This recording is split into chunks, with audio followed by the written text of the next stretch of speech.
ఏంటే చెల్లెలి పెళ్లి శుభలేక? అవునండి, ఆగమేఘాల మీద అచ్చొత్తిచ్చానండి లగ్న పత్రికలు. తమరు దగ్గరుండి జరిపించాలి పెళ్లి. శుభం, తప్పకుండా జరిపిస్తా. ఇది అన్నట్టు పెళ్లి పనులకి ఎవరైనా మనుషులు తక్కువైతే చెప్పు, నా కొడుకు బుల్లిరాజు గారిని పంపిస్తా. చింతకాయం కాదు, మా ఇంటి నిండా బోల్డ్ మంది పనోళ్ళు పాలేర్లు. అసలే మాది ఇప్పుడు తొరల వంశం. వస్తానండి, అవతల బోల్డ్ మందికి వంచాలి లగ్న పత్రికలు. సెంతకాయలు అమ్ముకునేదానికి సిరిమాలత్యం పడితే సెంతకాయం చూసి సి వంకర టెంకరగా ఉంది, ఇదేం కాయా అని అడిగిందంట. అట్టుంది దీని కథ. డాడీ ఏంట్రా ఇది విషయం, ఇది కిరసనాయలు, ఇది తాడు. అర్జెంట్ గా చచ్చిపోవాలంటే ఈ మూడిట్లో ఏది బెటర్ చెప్పు డాడీ. ఈ ఇసం తాగి ఈ కిరసనాయలు మీద వేసుకుని ఈ తాడు ఊరేసుకుని అగ్గిపూల లపక్కన వెలిగించుకున్నారనుకో, టపక్కన ఎగిరిపోతారా. అవును, ఎంతకీ ఏర్పాట్లన్నీ ఎవరి సాగు కోసమో? నేనే ఆత్మహత్య చేసుకున్నాను అనుకుంటున్నాను. నా బావి పేసినంట, నువ్వు బతికొండంగానే నీ ముఖం పగలు చూస్తే రేత్రి కల్లోకి వస్తుంది. అట్టానికి నువ్వు సచ్చి దెయ్యమయ్యావనుకో, దెయ్యాలు కూడా బెదిరి సస్తాయి. నువ్వు సచ్చకరా, చచ్చుతా సచ్చకరా. నేను చచ్చుతా. అయినా అంత అర్జెంట్ గా సత్తాల్సిన కర్మ నీకేంట్రా ఇప్పుడు? ఎందుక నేను పిల్లని లవ్ చేశా, ఆ పిల్లను నేను పెళ్లి చేసుకుంటానంటే నువ్వు నో అంటావు. నేను నీ మాట వినను అంటే ఆ ఆస్తి కవర్ ఎవరికైనా ఇచ్చేస్తాను అంటావు. నువ్వు ఇచ్చేసే ఆస్తి కవర్ కంటే నేను ఇచ్చేసిన మనసే నాకు ముఖ్యం. అందుకే నేను చచ్చుతా. అదే విషయం. ఓరు నా బొగ్గుకొండా, నువ్వు ప్రెసిడెంట్ అవడం నాకు కావాలి గాని పేడెత్తుకునే అమ్మాయిని తీసుకొచ్చి నానా నేను దీన్ని ప్రేమించాను అని చెప్పు, నేను చేయకపోతాను. అవును, ఎంతకీ ఎవరమ్మాయి? ఒకటే అట్లా సిగ్గుపడబోకరా, చాలా సండాలంగా ఉంది. ఎవరో చెప్పు. అది అది జానకమ్మ. ఏంటి జానకమ్మ? అమ్మా, నీ గని పిచ్చిగా నెక్కిందంట్రా. నా వయసావిని నువ్వు ప్రేమించటమేట్రా? జానకమ్మ కాదు డాడీ, ఆవిడ మనవరాలు సౌందర్యను ఆవిడ మనవరాలా? నా ఎదుకున్నా నా బొగ్గుకొండ కదే. రే, జానకమ్మ గారితో ఇయ్యమందడం అంటే నేను మాత్రం కాదంటనే చెప్పు. వెంటనే వెళ్ళి వాళ్ళతో మాట్లాడి ఆ ముఖరథం పెట్టించుకొస్తా. అబ్బా, కింద ఒత్తులు తీసేసి ప్రాణాలు తీసేస్తున్నావు డాడీ. ముఖరథం కాదు డాడీ, ముహూర్తము. ముహూర్తము అదేలా ముఖరథము, అదే పెట్టించుకొస్తా. డాడీ, నేను ఇంకో డాడీ కాకుండా నీకే పుట్టినందుకు నాకు పిచ్చి హ్యాపీగా ఉంది డాడీ. ఆనందమానందమాయనే ఈ అందగాడు పెళ్లి కొడుకాయనే. తాతబ్బాయి గారు, ఈ శుభ సమయంలో మీకు విషయం చెప్పాలండి. మా బుల్లిరాజు గారు పుట్టినప్పుడు నా గురించి డాడీ చెప్పు చెప్పు చెప్పు. మా బుల్లిరాజు గారు పుట్టినప్పుడు మా ఆవిడికి పురుడు పోసిన మంత్రసాని చూసి పుట్టింది పందిటలేమో అనుకుని అని అడిచి ముడిచిపోయిందండి. డాడీ ఇప్పుడు అవన్నీ ఎందుకు? ఊరుకోవా, మన జీవితాల్లో గొప్ప ఈ చిత్రాలు జరిగినప్పుడు 10 మందికి చెప్పుకోవాలా. ఇప్పుడు మంత్రసాని మూర్చిపోయింది కదండి. ఇకపోతే మా ఆవిడ ఎట్టని సేపుల్లే నా కొడుకుని కన్నానని బెంగపడి పురిటి స్థానం అవ్వకముందే చచ్చిపోయిందండి. డాడీ, నేను నీ కడుపున పుట్టపట్ట కదా నాకు ఈ ఫేస్ వచ్చింది. నేను ఇంకొక నాన్నకు పుట్టిన అందంగా నన్ను పుట్టుండేవాడిని. ఇక చూడు, కాకి పిల్ల కాకి ముద్ర, నీ మొహం ఎప్పుడు నాకు ముద్దొత్తనే ఉంటుందిరా కన్నా. ఇకపోతే మా ఆవిడ చచ్చిపోయింది కదండి. ఈయన్ని ఎత్తుకోవడానికి వచ్చిన పని పిల్లలండి ఈయన చూసి దడుచుకుని పరుగో పారిపోయేవారండి. అసలు ఈడికి ఈ జన్మలో పెళ్ళవుద్దా అని నేను ఈ ఆడవని రోజు లేదనుకోండి. అట్లాంటిది మా బుల్లిరాజు గారికి మీ అమ్మాయితో పెళ్లి కుదరటం నిజంగా మా అదృష్టం కదండి. ఎంత మాట, మీలాంటి వారితో వీయమంతరం మా అదృష్టం. చాలవరకండి, అంత మాట్లాడతారు. పొంతులు గారు మొకరదం పెట్టేయండి. అయ్యా, ఈనాటికి సరిగ్గా 4వ రోజుకు ఓ మంచి దివ్యమైన ముహూర్తం ఉంది. అయితే అదే కాయ చేసేయండి. ఏం డాడీ? అట్లాగే. ఏమనే, మా ఓడికి పెళ్లి ఖాయమైతే మా నూరు దేవాలయంలో దేవుడికి అభిషేకం చేయిస్తానని మొక్కుకున్నానంటే ఆ అభిషేకం ఇలా జరిపిస్తున్నాను. మీరందరూ పెళ్లి కూతురు తీసుకుని తప్పకుండా రావాలి. అమ్మో జానకమ్మ, నువ్వు కూడా తప్పకుండా రావాలి. ఎంత మాట, తప్పకుండా వస్తాను. అట్లాగేనమ్మా, వస్తామండి. వస్తానండి. అమ్మా, పల్నాటి నాగమ్మ లెవెల్లో పథకాలేసి ఈ పెళ్లిని జరగొడదామని చూసావు. అది తెలుసుకోలేనంత ఎదమని కాదు నేను. మీ అందరికీ తెల్లారదాకా టైం ఇస్తున్నా. నా కొడుకుని ఎక్కడ దాచారో చెప్పకపోతే మీ అందరి బతుకులు తెల్లారిపోతాయి. నిజంగా బుల్రాజు అయ్యాడో మాకు తెలియదండి. నేను ఇంకేమీ దలుచుకోలేదు. మీకు ఇచ్చిన గడువు లోపల మీరు నిజం చెప్పాలి, అదే నేను వినాలి, అంతే.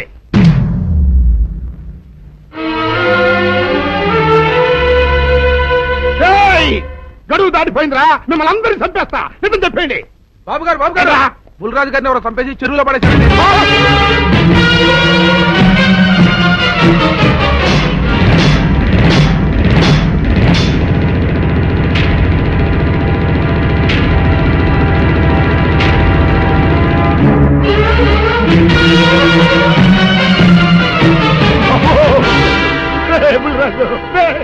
ధర్మానికి మారుపేరైన మీ కన్న కొడుకు మీద ఎవరు పగ పెంచుకున్నారో గాని మొహం నామరూపాలు లేకుండా చెక్కేశారు బాబా. నిన్ను ఈ ఊరి ప్రెసిడెంట్ చేద్దాం కదా అని ఎన్ని కలలు కన్నారా, అప్పుడే నీకు నూరేళ్ళు నిండిపోయినాయిరా. బుల్రాజు వచ్చారండి గారు, రండి చూడండి, ఈ ఘోరం చూడండి. పెద్ద మనుషులు అనుకున్న వాళ్ళందరూ కలిసి పన్నాగం పన్ని నా బిడ్డను పొట్టను పెట్టుకున్నారండి. నా బిడ్డ సాగు కారణమైన వాళ్ళు ఎవ్వరూ బతికి బట్ట కట్టడానికి వెళ్ళలేదండి. ముఖ్యంగా ఈరోనండి, మీ ఆవేశాన్ని కాస్త తగ్గించుకోండి. అసలు మీ అబ్బాయిని ఇతనే చంపాడడానికి సాక్ష్యం ఏమిటి? ఆశ్చర్యం ఏంటండి, ఈడో పిల్లలు ప్రేమించాడంట, ఆ పిల్లనే మా అబ్బాయి పెళ్లి చేసుకోబోతుంటాను. వీళ్ళందరూ కలిసి ఆ పెళ్లిని ఆపుదాం చూశారండి. అది కుదరపోయేటప్పటికి ఈ ఘోరం తలపెట్టారండి. ఓకే ఓకే, మీరు ఆవేశపడకండి. ఆ విషయాలను చూసుకోవడానికి మేమున్నాం. Mister your under arrest. Constables అది తీసుకురండి. ఆగండి, ఈ హత్య చేసింది సీను కాదు, అతను కాదా? మరెవరు? నేను. జానకి, అవును వీరుడు, బుల్లిరాజుని నేనే చంపాను. నువ్వు చంపావా? నేనమ్మా. అవును, నా మనవరాలికి సీనుకి పెళ్లి చేయాలంటే వీళ్ళెవరూ ఒప్పుకోలేదు. చూస్తూ చూస్తూ వాళ్ళ ప్రేమని బలి చేయలేకపోయాను. బుల్లిరాజు దగ్గరికి వచ్చి వాళ్ళ పెళ్లికి సహకరించమని ఎంతో ప్రాధేయపడ్డాను. అతనందుకు ఒప్పుకోలేదు సరికదా. చాలా అసభ్యంగా ఒక్క రాత్రి సౌందర్య తనతో గడిపిన తర్వాత సీనుకిచ్చి పెళ్లి చేసుకోమన్నాడు. నాలో ఆవేశం పొంగింది. ఏం చేస్తున్నానో నాకే తెలియలేదు. అక్కడ ఉన్న ఇనుపు లైట్ స్టాండ్ తో బలంగా బుల్లిరాజు నెత్తి మీద కొట్టాను. ఆ తర్వాత గాని నేను చేసిందేమిటో నాకు తెలియలేదు. కానీ అప్పటికే అతని ప్రాణాలు పోయాయి. వెంటనే శవాన్ని అక్కడి నుంచి తరలించి చెరువులో తోయించాను. ఇన్స్పెక్టర్ గారు, జరిగింది చెప్పాను. ఇందులో ఎవరి ప్రమేయం లేదు. ఈ హత్య చేసింది నేను. నన్ను అరెస్ట్ చేయండి. ఐసి అలాగా. కానిస్టేబుల్స్ ఆవిడ అరెస్ట్ చేసి తీసుకురండి. ఈ బాడీని పోస్ట్ మార్టం పంపించండి. వాళ్ళందరూ వదిలేయండి. పెద్దరాజు గారు, మీరు ఒకసారి స్టేషన్కి వచ్చి స్టేట్మెంట్ ఇవ్వండి.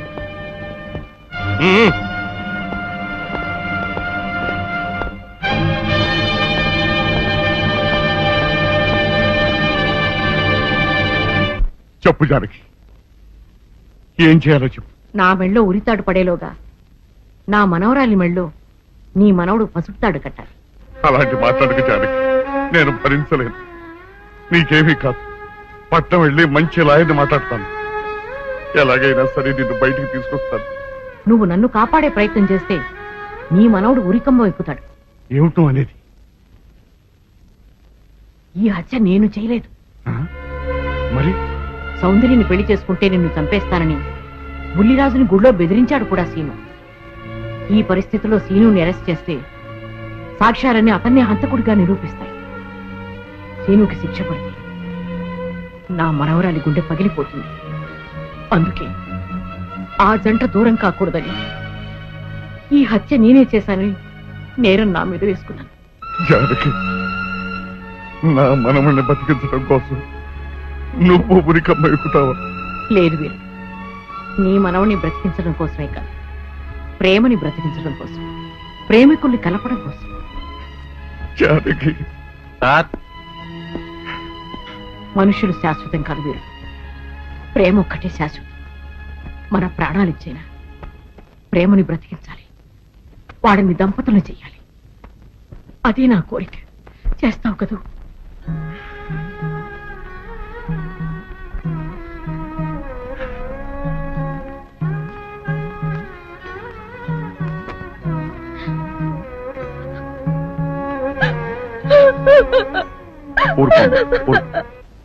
చెయ్యని నేరానికి జానకి శిక్షను పెంచడం నేను భరించలేదు. ఆమె చేసిన త్యాగానికి మన కుటుంబం మొత్తం తరతరాలుగా సేవ చేసిన ఆమె రుణం చేరు. మనం వెంటనే పట్టణం వెళ్ళి మంచి లాయర్ని మాట్లాడు. నా ఆస్తి మొత్తం పోయినా సరే జానకిని మాత్రం కాపాడు. ఇల్లేదు ఏ రైతు భక్తులు వెళ్తానికి ఇల్లేదు, జానకమ్మని కాపాడడానికి ఇల్లేదురా. ఏ మనవరాలి కోసమైతే నా ఒక్కగానొక్క కొడుకుని పొట్టలు పెట్టుకుని నా కడుపులో చిచ్చు రేపిందో ఆ మనవరాలికి బతకడానికి లేదు. అది ఎక్కడ కనపడితే అక్కడ ముక్కలు ముక్కల కింద నరికేయండి.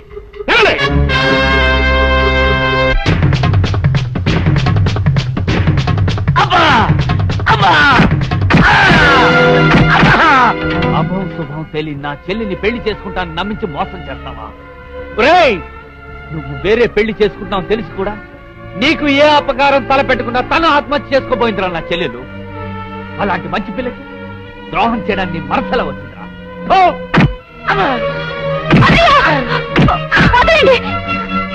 పుల్లిరాజుని జానకమ్మ చంపేసిందనుకుని సౌందర్యని సీనుని చంపమని మనుషుల్ని పంపిస్తున్నాడు పెద్దరాజు. ఇప్పుడు ఈయన బ్రతుకున్న విషయం తెలియకపోతే సౌందర్యని సీనుని వాళ్ళు ఖచ్చితంగా చంపేస్తారు. వాళ్ళు పోతే జానకమ్మ వేరే ధర బ్రతకలేరన్నయ్య. పుల్లిరాజు నన్ను పెళ్లి చేసుకోపోయినా పర్వాలేదు, నా జీవితం నాశనం అయిపోయినా పర్వాలేదు, ఇంతమంది చావులి కాడు నేను కాకూడదన్నయ్యా. పుల్లిరాజు బ్రతికే ఉన్నాడన్న విషయం పెద్దరాజుకి చెప్పండి అన్నయ్యా, చెప్పండి. వినరా విను, ఇంత జరిగినా అది ఇంకా నీ మంచే కోరుకుంటోంది. ఇప్పటికైనా కళ్ళు తెరు. రేయ్ ఈ నీడ్ బాబు కప్ చెప్పండి రా. ప్రెసిడెంట్ గారి మనుషులు సౌందర్యం తీసుకుపోతున్నారు. మన సీని గారి స్నేహితులు వాళ్ళతో కలబడ్డారు. రండి రండి.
ముద్రస్తున్నా కొడక, నా కడుపులో చెడబుట్టే కదట్రా. ఇంతకన్నా నువ్వు చచ్చినా బాగుండేది. నువ్వు నిజంగా చచ్చావనుకుని ఆ పిల్లలు కూడా చంపేమని మనుషులు పంపించారు కదట్రా. అమ్మా గౌరీ, మా ఊరు చేసిన ఏదో పనికి నేను క్షమాపణ కోరుకుంటానమ్మా. పెద్దవారు అంత మాట అనకండి. ఏంట్రా సిగ్గు లేకుండా ఇంకా నిలబడదొస్తావు? లగెత్తుకుని పోలీస్ స్టేషన్కి వెళ్ళి నేను ఇంకా బతికుండే తెచ్చాను అని చెప్పి జానకమ్మని నిడిపించుకురా. ఆ పిల్లకేం కాకుండా నేను చూసుకుంటా. అక్కడ నిలబడతావురా పో.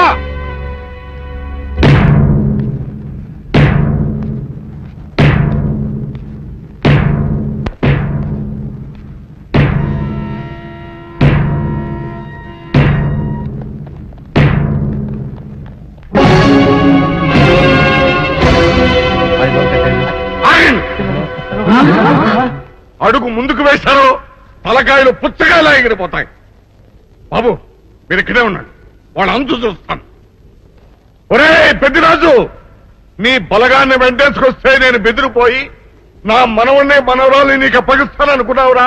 ఎరగరా ఆవేశం తగ్గించే కాస్త నేను చెప్పేది ఇరవయా. దమ్ములుంటే మగాడు అనేవాడు ముందుకు రండిరా. ఈ వీరగర సత్తా ఏమిటో చూపిస్తాను. ఇప్పించుకోండి బాబు.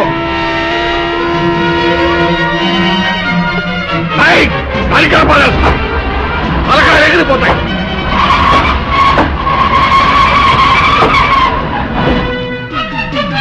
నేను అమ్మాయి మీరు వెళ్ళకండి.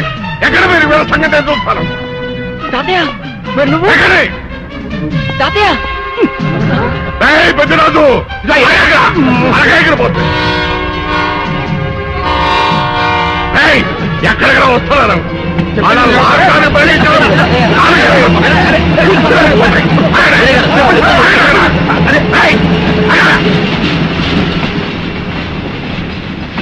రేయ్, నా మనవడు మనవరాలు ప్రేమ పౌరాల్లా ఎగిరిపోయారా. వాళ్ళ పెళ్లి ఎవడాపుతాడో ఇప్పుడు ఆపండిరా. వీరుడు నేనే వాళ్ళని దింపేశాను. వీరుడు నీకిచ్చిన మాటను కనీసం ఇప్పుడైనా నిలబెట్టుకుందాం అనుకుంటే ఎందుకు దించావు జానకి? బుల్లిరాజు బ్రతికినాడు తాతయ్య. బుద్ధిరాజు బతికే ఉన్నాడా? అదిగో నిక్షేపంలా ఉన్నాడు మా అల్లుడు గారు. బుద్ధిరాజు నీ అల్లుడా? అవును వీరయ్యా, మా ఊరు పెళ్లి చేసుకోవాల్సింది జానకమ్మ గారి మనవరాలి కాదు, ఈ పంతులు గారి కూతుర్ని. ఇది చెప్దామని వచ్చానేమో నువ్వేమో ఖర్చు అందరినీ మన రైలు మొత్తంలో ఎవరేం మాట్లాడుతారో నాకు అర్థం చేస్తాక. అయితే తొందరగా వెళ్దానండి, అందరం కలిసి పెళ్లి ఏర్పాట్లు అక్కడే చేద్దాం. ఈ కథ ఒక భరిస్తానులే. పదండి, పదండి.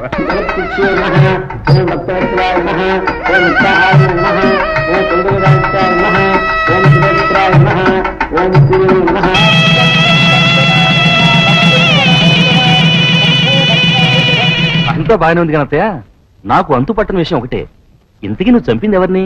మీ అత్తయ్య ఎవరిని చంపలేదు, అంతా ఉత్తుదే. మరి ఆ చెరువులో దొరికిన శవం? నేను చెప్తాను. కొత్తపల్లి నుంచి ఇప్పుడే మాకు రిపోర్ట్ అందింది. ఆ శవం ఆ ఊరు వాడిదేనట.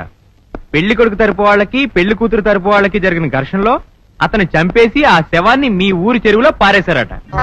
అది విషయం. ఏం కావాలి? మంచి నూనె ఉందా? కందిపప్పు, మినపప్పు, శనగపప్పు, పొట్టు మినపప్పు, సేమన పప్పులు ఉన్నాయి. మొదటి రకం బెల్లం కూడా ఉంది, చూపించమంటావా? నాకు కావాల్సింది మంచి నూనె. డాల్డా, నెయ్యి, వంట కూడా ఉంది. ఉందని చెప్తావే గానీ లేని సరికి లేదని చెప్పవా? లాక్యత్వం దాక్కుము మన్నోడితో అనకూడదు, అంటే తూకంలో తేడా వస్తుంది. కన్యకా పరమేశ్వరి కన్నెర చేస్తుంది. ఎవరై ఆవిడ? ఒకటే సనుగుడు. ఇదిగో ఈ ఆటకి ఇస్త్రీ అవుతా అట్ట పావుతూనే ఉంటావా? నీ గిట్టం అయితే సొక్కంగా ఇత్తురు చెయ్యి అంటావు, లేకపోతే గిట్ట పావుడు అంటావు. నీతో గొప్ప సిక్కుచ్చి పడిందే. చాలే నీ ఆశకాలు. అవతల సావుకారింట్లో నాయుడు గారింట్లో బట్టలు ఇయ్యాలి. అట్నా మరి సొక్క ఇత్తురు చేసుకుంటున్నా. అవును, ఈ సొక్క సావుకారిది కదూ? అవును, సావుకారు చంద్ర ఇదే. నువ్వేసుకుంటావా? ఆయన అరుస్తారయ్యో. ఉతుక్కేసిన బట్టలు ఒంటికి వేసుకోకుండా ఇచ్చేటోళ్ళు మానవులలో ఉన్నారా చెప్పు? పెద్ద చెప్పొచ్చోగలే పా. ఏదోలే. లేట్ అయింది పదా. ఇదిగో నువ్వు వెళ్ళి నాయుడు గారి ఇంట్లో బట్టలు ఇచ్చేసిరా, నేను సావుకారు చంద్ర ఇంట్లో బట్టలు ఇచ్చేసి వస్తా. తొందరగా వచ్చేయ్. అక్కడ అమ్మగారి బట్టలు మాడతాడతా కుకోమక. నేనేం చేయనే, నన్ను చూడగానే చీరలన్నీ తీసి నా ముఖం మీద పడేసి మడతొట్టేసేయి అంటది. నువ్వు మాడతాడతా ఉంటే ఆ అమ్మ కందేల వరకు మడతెట్టించుకుంటానే ఉంటది. అట్టనే ఉంది. సరే సరే నువ్వు వెళ్ళు. తొందరగా వచ్చే. ఎవరు లేరే, ఇప్పుడే 4 సబ్బులు నొక్కెత్తపోరా. ఎవరన్నా చూస్తే సాగుకారే అనుకుంటారులే. అదే ఈ సొక్క వల్ల లాభం. దొంగతనం ఏమో, అయినా దొంగతనం ఎందుకు అవుద్ది? ఊళ్ళో వాళ్ళ బట్టలు ఉతుకడానికే కదా. కాదులే. ఏం చేస్తున్నా? బిల్ల, సబ్బు బిల్ల. నీకెప్పుడు సరుకులు గొడవే. నా గొడవ చూడు. చూడమంటుంటే సత్యం, సాహుకారుని కాదని చెప్తే సబ్బు బిల్ల మీద ఎందుకేసం అంటదో ఏమో. ఏంటి అలా చూస్తూ నిలబడ్డావు? పెట్టు. నెక్లెస్. నేనా? అవును, అందటం లేదు. సరిగ్గా పెట్టు. ఊడకుండా పెట్టవయ్యా. అట్టాగే.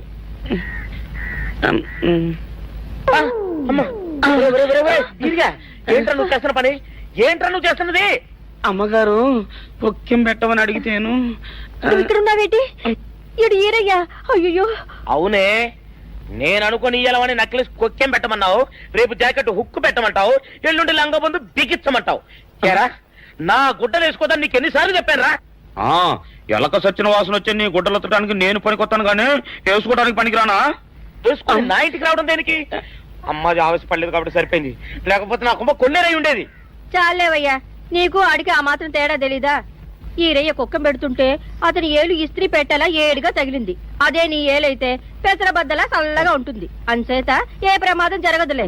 ఏటైంది బాబు? నా పిండా కూడైంది. పోసే రచ్చి నా బట్టలు వేసుకోద్దా నా ఇరుగడికి నువ్వన్నా చెప్పవే, లేకపోతే నా కొంత కొల్లేరైపోయినా ఉంది. అట్టగా అమ్మమ్మ దేవుడా, అబ్బబ్బబ్బబ్బ.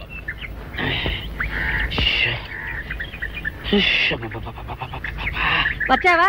పొద్దున కబరెడితే ఇప్పుడే రావడం. ఇదిగో, గుడ్డలు బాగా ఉతుకు. నీ ఉతుకు మునుపులా ఉండటం లేదు.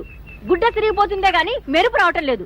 ఓసి నీ అమ్మ కడుపు కాలా, నేను సాకలేరని కాదే నీ ముగ్గుణ్ణి. అయ్యో, సొక్కా లేకుండా మొహంతా జిడ్డు గారుతూ దరిద్రంగా ఉంటేను సాకలు ఈరయ్య అనుకున్నాలే. అనుకుంటావే అనుకుంటావు, ఇలా అనుకుని ఎప్పుడో నా గుంపలు అటుక్కున ముచ్చేస్తావు. అసలు నాకు తెలియక అడుగుతాను, నువ్వు ఈరయ్య ఒకేలా ఎలా ఉన్నారయ్యా? ఓసి నీ అమ్మ కడుపు కాలా, అదో పెద్ద చరిత్ర లేవే. చరిత్ర ఏంటది? ఈరిగడమ్మ మా ఇంట్లో బట్టలు ఉతికేది. ఉతికితే మా నాన్న జరి పంచలో ఆ ఈరిగడమే ఇస్త్రీ చేసేది. చేస్తే చేస్తే ఇంకేమో తెప్పించి మా నాన్న గొప్ప రసికుళ్ళే. అయితే అయితేంటి, ఆ తర్వాత జనక్ పాయలు బాధే. అప్పుడే నా పోనానికి ఈరిగడు పుట్టాడు. ఈరుగాడు పుట్టడానికి జనక్ జనక్ పాయల్ బాజాకి సంబంధం ఏంటంట? నీకు అర్థమయ్యేలా ఎలా చెప్పాలో నాకు అర్థం కావట్లేదు. సరే వెళ్ళి మధ్యలో పెట్టరాబా. తీసుకొస్తాలే, ఏది అర్థమయ్యేలా చెప్పవు చెయ్యవు. చెప్తా.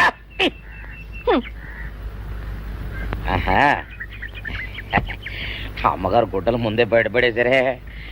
2 చీరలు, 2 ఇదిగో మంచినీళ్ళు.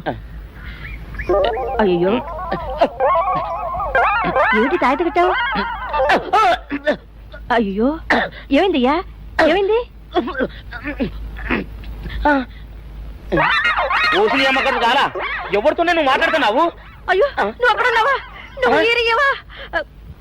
నువ్వు అనుకున్నావా? ఇలా అనుకుని ఎప్పుడో నా గొప్ప కొల్లేరు చేసేస్తావే. ఆ మాత్రం ఎలక్కి ఏనుకి తేడా తెలీదా? అంటే నేను ఏనుగునా? కాదు, ఎలక. నీది ఎలక నలుపు, ఇది ఏనుగు నలుపు. నీ అబ్బ నువ్వు కాదండి, మీ మూలంగానే వచ్చింది. నేను సొక్కా వేసుకుని వస్తే మీ కొంప కొల్లేరు అవుతుందంటే ఈసారి సొక్కా ఇప్పుకొని వచ్చాను. మరి మీరెందుకు ఇప్పినట్టు? ఈసారి ఇప్పుకోకండి. ఏం కూసావురా? నిన్ను అడిగి నేను సొక్కా ఇప్పాలా? నిన్ను ఎలా? ఏయ్, నువ్వు లోపల తగలడా? 600 ఇవ్వాలా లేదా? ఇవ్వాలి. పోలీసుడు ఇప్పుడు అబద్ధం చెప్పడం. అయితే ఇచ్చేది 600. ఇవ్వను. పోలీసుడు ఎప్పుడు డబ్బు ఇవ్వడు. ఇస్తే ఈ బట్టలకే అవమానం. ఇవ్వరా? ఇవ్వను. సరే.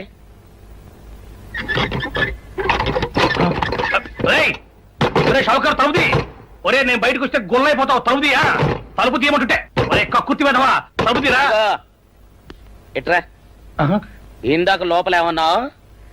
నా డబ్బులు ఎగ్గొట్టడానికి నువ్వేమన్నా నా బావమరిదివా? నా డబ్బులు తిని తెగబలిసి కాకి డ్రెస్ ఒకటి ఉంది కదా నన్ను బెదిరిస్తావా? రేయ్, నోటుకొచ్చోటు వాగావంటే బొక్కలో వేసి తొక్క వస్తావు అనుకున్నావు. తలుపు ముందు తీయను. నువ్వే చేతనైతే తలుపు తీసుకొని బయటికి రా. తలుపు తీయవా? తీయను. తలుపు తీయవా? తీయను. తలుపు తీయవా? తీయను. ఒరేయ్, నేను బయటకు వస్తే నీ గల్లా పెట్ట పగిలిపోద్ది అంతే. నువ్వు బయటకు వచ్చేసరికి నీలాటే ఇరిగిపోతాయి. ఒరే, నిన్ను నీ అమ్మ. అబ్బో అబ్బో అబ్బో అబ్బో అబ్బో సరే అమ్మో. ఒరే ఈరిగా, నీ కొరకు వెతుకుతున్నాను రా. నువ్వు ఎస్ఐ గారు యూనిఫామ్ అవుతుకోట కదా, నీకు డబ్బులు ఇవ్వాలని ఎస్ఐ గారు నీ కొరకు చూస్తున్నారు. అట్టగానండి.